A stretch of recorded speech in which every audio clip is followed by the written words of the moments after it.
ಒಂದು ಆಕ್ಟಿವಿಟಿ ಮಾಡೋಣ. ಓಕೆ, ಗಣಿತದಲ್ಲಿ ನಾವು ಏನ್ ಮಾಡೋಣ, ಅಂಕಿಗಳ ಬಗ್ಗೆ ನಾವು ಒಂದು ಆಕ್ಟಿವಿಟಿ ಮಾಡೋಣ. ಹೌದಾ? ಇವಾಗ ಯಾವ ಆಕ್ಟಿವಿಟಿ, ಈ ಆಕ್ಟಿವಿಟಿ ಮಾಡೋದ್ರಿಂದ ನಾವು ಏನಂತಂದ್ರ ಈ ಆಕ್ಟಿವಿಟಿಗೆ ಏನಂತ ಹೆಸರು ಕೊಡೋಣ ಅಂದ್ರೆ ಮೆಮೊರಿಗೆ ಏನಂತ ಕೊಡೋಣ. ಏನ್ ಮಾಡ್ತೀನಂದ್ರ ಒಂದಂತ ಸೌಂಡ್ ಮಾಡಿದಾಗ ನೀವು ನಾನು ಹೇಳಲ್ಲ, ನೀವು ಒಂದಂತ ಹೇಳ್ಬೇಕು. ಎರಡು ಹೊಡೆದಾಗ ನೀವೇನ್ ಮಾಡ್ಬೇಕು, ಎರಡಂತ ಹೇಳಬೇಕು. ಮೂರಂತ ಹೊಡೆದಂದ್ರ ಮೂರಂತ ಹೇಳ್ಬೇಕು. ಮಾಡೋಣ.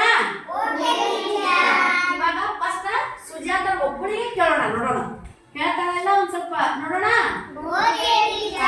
ಸ್ಟಾರ್ಟ್ ಮಾಡೋಣ.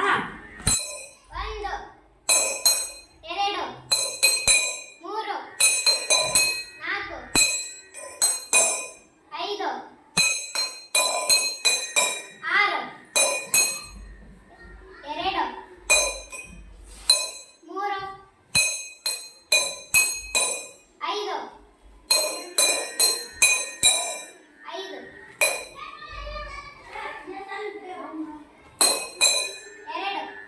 ಇವಾಗ ಗೊತ್ತಾಯ್ತು.